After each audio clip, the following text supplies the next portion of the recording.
Mga bossing, magandang araw po sa inyong lahat. Welcome back ulit sa channel natin. Sa video ito mga boss, update ko lang ulit kayo dito sa binubuo natin na pambentang owner type Jeep Tamiya. Ito tinutubuhan na siya mga boss, ayan o. Pinoporma na yung mga roll bar niya. Ayan, kung makikita ninyo, sobrang dumi pa. Kasi taglugon ng mga puno ng akasya dito mga boss. Kaya puro dahon mga boss, kaya sobrang dumi. Ayan po. Ayan, hindi pa nakakabit yung bumper niya, yung hood, tsaka wala pa yung mga accessories niya sa makina mga boss. Ayan, niro-roll baran pa lang. And itong isa mga boss, nakasampa na din yung kaha. Bali, 2 unit to mga boss. Itong binubuo dito na pambenta. Pero marami po tayong mga nakahanda na owner type Jeep na Tamiya. Ito yung isa na lagyan na ng mukha din. Ito, makikita ko sa inyo, tapos na roll baran. And itong mga tama na yan, ayan yung mga dating handle. Full weld pa natin yan mga boss. Ayan yung roll bar mga bossing oh. Na full weld na, talagang kitang kita nyo naman yung pulido ng pagkakagawa. Ayan oh. 0-0 yung mga duktungan mga boss. Ayan. Ayan oh, makikita ninyo. Kulang pa siya sa full weld mga boss. Ayan oh. Ayan yung mga clearance niya mga boss. Talagang pulidong pulido yung pagkakayari. Ayan o, kung makikita ninyo. Dito lang po yan mga bossing sa Imus Cavite. And ayan, yung pinaka roll cage niya mga boss, nakaporma na. And lilinisan na lang natin to dahil ayan, walang tigil yung bagsakan ng mga dahon-dahon. And ito, nagawa na rin pala yung kanyang racing filter mga boss na stainless. And naikabit na rin yung kanyang bumper. Ayan, ready na po ito dalhin sa bapingan. Tong isang to, mauuna po ito. Pero same lang po sila ng concept mga boss. Parehas na parehas lang sila ng forma. Ayan o. Itong isa, nakalinya na rin. Popormahan na rin to ng tubo. And papalitan ng molye sa harap kasi hindi po pantay yung molye sa harap gawa ng malukong or matigas mga boss.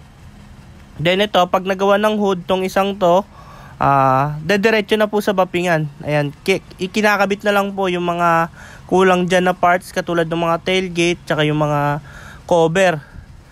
Bali, ayan na nga mga bossing, nagawa na yung hood. Kompleto na siya mga boss. Then na full weld na lahat. Ayan, kung makikita ninyo, kompleto na siya.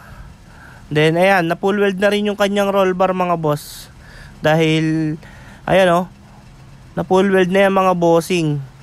Magbabaping na yung bahalang pakinis dyan. Ayan na yung shroud, yung mga tubo sa bumper. Then nakakabit na yung tailgate. Itong isa na roll baran na rin. Hindi na natin napakita sa video mga boss kasi sobrang bilis lang ng pangyayari. Kung ano po, kung gaano kakinis yung isa, ganun rin po kakinis. Ayan o, walang lusutan yung langgam mga boss sa sobrang linis. Ayan mga boss. Ang gamit lang po natin dyan is welding mga boss.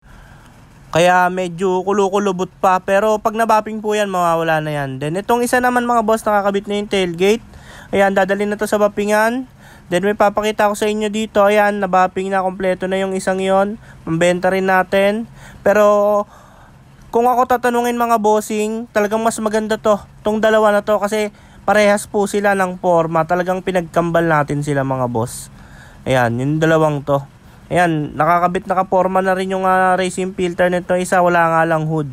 Etong isa mga boss, hindi naman ganoon siya ka lupet. Pero mags lang yung iniba nitong isa nito. Pero parehas na parehas sila ng forma. Ayan o, kung makikita ninyo. Ayan, tsaka yung windshield pala, hindi pala tunay na box type yung windshield nito mga boss. Ayan, yung mags niya 15 pero hindi po Atara. Ayan, naka-Recaro seats. Then, itong mga to, yung mga patapos na yan, yung dalawang yan, same po silang naka-Atara mga bossing. Tsaka naka-Recaro seats din. And pag nakompleto yan mga boss at pag nabapping, talagang poging-pogi yan. Lalabas na kasi yung forma niya kapag tapos niyang bappingin mga boss. Ayan po, yung pinaka hilat siya nila sa ngayon. Pero pag iyan ay nabapping, talagang poging-pogi na mga bossing. Ayan po. Bali, eto na nga mga boss, nakaporma na, dadali na siya sa bapingan. Ayan, kompleto na lahat ng accessories nito. Then yung isa may iwan kasi wala pa yung hood niya. Then ito muna yung uunahin. Itong isang to. Dadali na to sa bapingan mga boss. Pakita ko sa inyo yung makina niya. Ayan o, kalas-kalas. Ayan yung racing filter. Ayan po. Pati mga lagayan po ng battery nito mga boss, stainless. Ayan, may cover yung makina. Alisin natin yan mga boss kasi baka matalsikan ng mga pinag-weldingan. Yan, kinokoberan talaga natin yan. Bali, ayan mga bossing. Sa mga interesado po, pwede nyo na po i-reserve yung mga Tamiya na binubuo natin mga bossing.